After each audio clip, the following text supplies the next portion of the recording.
Lalu sebelum menikah diminta belajar dulu. Ini yang indah. Kamu kenali dulu, kamu akan jadi suami, kamu akan jadi istri. Ini tanggung jawabnya. Dan kemungkinan-kemungkinan yang terjadi di rumah tangga ini.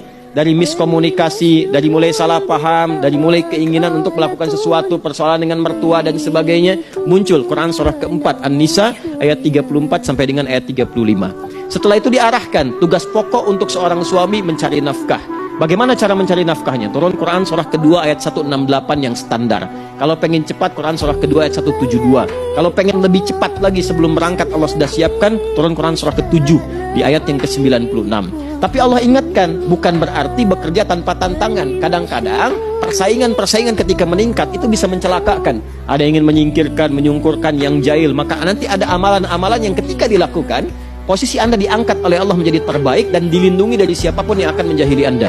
Turun Quran surah ke-17 misalnya, di ayat 79 sampai dengan ke ayat 81. Saat suami mulai bekerja, beraktivitas dan seterusnya, istri di rumah pun bukan tanpa tantangan.